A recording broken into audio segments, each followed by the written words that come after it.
I'm Diane. Today I'm going to show you how we can make paper beads to make jewelry. But first, let's head over to the Milwaukee Art Museum and see some of the jewelry that we have on display in the galleries. Let's go.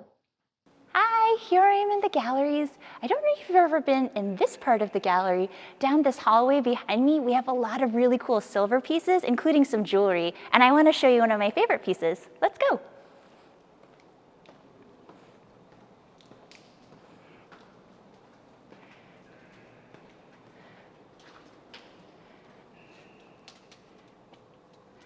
This is a necklace by the artist named Art Smith, and it's called Diminishing Spirals. And if you look at it, you can see all around those spiral shapes. Diminishing means getting smaller and smaller. So you can see down here at the part of the necklace that would be hanging down, the spirals are really big, and then they get smaller and smaller as they get up to the part that would go behind your neck. I really like seeing how he uses that same shape over and over to make a really cool pattern.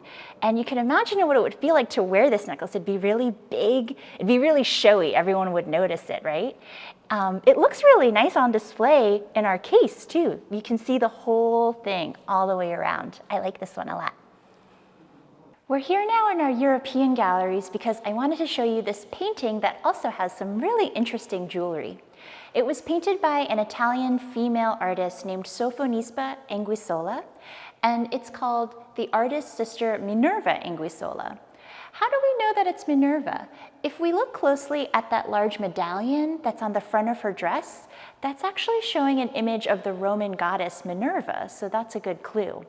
If we look at the top of that medallion, there's some gold kind of thin ropes attached to the top, hanging down and then drawing up to Minerva's shoulders. And then just above that, we can see that she's wearing a necklace with red beads. It also has a golden ornament hanging down. To me, it kind of looks like a pie. It has that lattice kind of pattern on top, but it's a little bit elongated.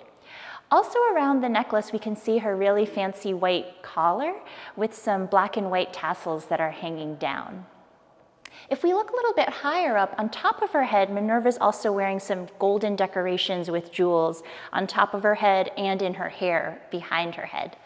And if we look down where her hands are, we can see two bracelets, one on each wrist that has the same round red beads as on her necklace. And on her fingers, she's wearing a few golden rings with some different jewels. We can tell from just her jewelry alone that Minerva must have been very fancy. Thanks for joining me in the galleries. Let's head back and figure out how we can make our own jewelry at home. Thanks for joining me in the galleries. Okay, are you ready to make your own jewelry? So what we're making today are paper beads, and you can see I have some examples here, and I'm going to show you how to make these. Here's what we need to make them. First, we need some paper. I have some pre-cut strips. These will work great to make beads. If you have copy paper, especially colored copy paper, or you can use plain and you can decorate it with markers. You can also use paper like wrapping paper or even junk mail, catalogs, newspapers, any kind of paper. A larger size is better so that you can make a rounder, larger bead. I also have some straws. These are paper art straws that we use for making art projects. You could also use drinking straws. If you don't have either of those, you can use something like toothpicks, anything that'll give you a narrow tube shape. But just keep in mind that the smaller the tube, like if you use a toothpick, the smaller the hole will be in your bead. So it might be a little bit more tough to get string inside. You'll also need scissors to cut your paper and a ruler and a pencil to draw the lines. You also need some white glue, like if you have Elmer school glue, that'll work. A glue stick will work, but white glue works a little bit better.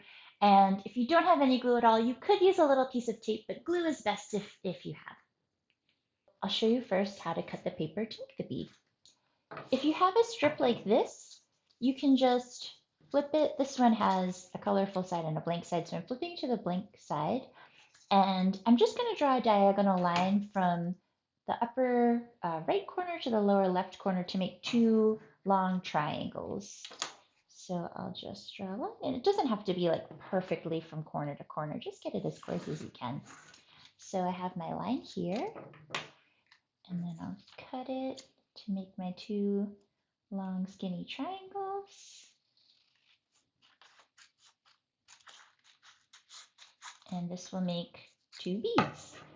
So here are these, and I'll show you how you can cut triangles if you use a bigger piece of paper. So for a piece of copy paper, this one's 8.5 by 11.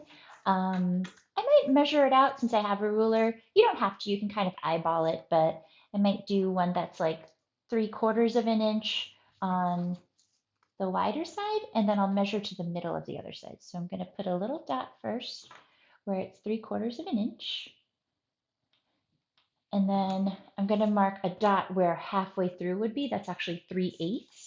So I'm going to mark that at the top, 2, 3. And then I'm just going to draw a line from the corner to my dot and from the line that I made to my dot.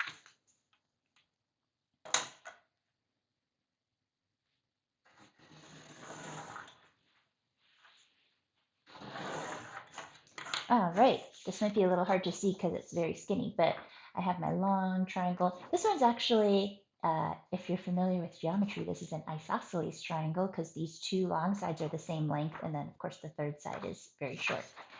And just like before, I'll cut this.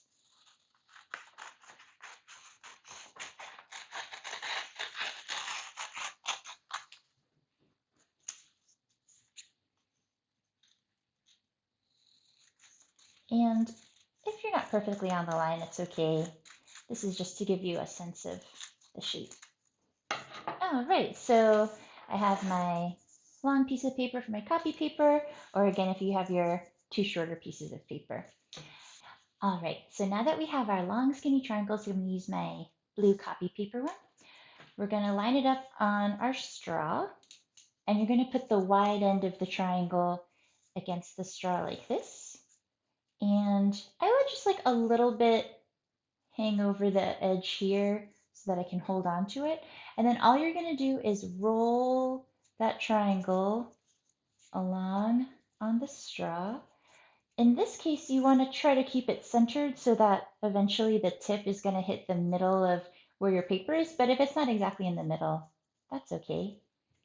One tip, if you do the method that I showed you with this, you can see that this is not the same kind of triangle as the other one. This is actually a right triangle. It has a right angle, which is that kind of corner that you have on paper. Most things that you see around, like the corner of a book, anything square or rectangular. In that case, you're going to want to angle it a little bit on the straw, just a little bit, so it's not perfectly straight, but kind of like this, so that excuse me, kind of like this, so that the point is in the middle. And you can kind of adjust it as you're turning it too. But I'm going to keep this one just centered. And you can see if it gets a little off center, I can push it a little bit over. Keep going. As it gets skinnier and skinnier, it gets a little bit harder to hold in place. So just hang on to it with your fingers. So now you see I have my full bead. I have just like a little bit of a tail at the end here. So I'll get my glue, put a little dot of glue, a little goes a long way with this, right under the tip. And then what I like to do is I like to press down the tip and then just kind of like keep spinning it a little bit. And the glue almost acts like a sealant over the whole bead.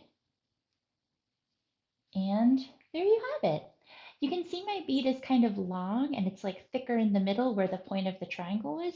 If you want one that's a little rounder, you can make that flat end uh, skinnier, and or you can make your triangle even longer. So if you have like a piece of wrapping paper, something that's really long and big, you can cut a long, really skinny triangle and it'll come out more round. I like this shape that's kind of a little bit long and wider in the middle. You're gonna let this dry. It won't take that long. I think I can pull this off. What I like to do is I kind of twist the straw as I'm pulling it off, and you have your bead right there. Something you can do if you have a nice straw that's like a nice colors like this, you could even leave the bead on the straw and just cut a little bit on either end so it's sticking out.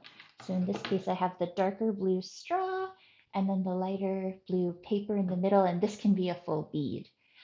You could also, if you want to alternate between your paper bead and your straw, you could cut small pieces and those can be small beads in between too. One thing to keep in mind is if you want to add some color or pattern, maybe you're using something like newspaper or catalog pages that are already really colorful, but if you're using something like copy paper like I did, you can color or make patterns on your paper before you roll it up and then see how they turn out on your bead. So now that you know how to make a bead, you can make as many or as few as you want. Get a piece of string like this one if you want to make a necklace or maybe a bracelet. You can just put a few beads on it like I did with this one, or if you want to fill the whole thing with beads, you can do that. And either way, you will have some really nice jewelry with your own handmade paper beads. Thanks for joining me in making some paper beads today. I hope you had fun. See you later.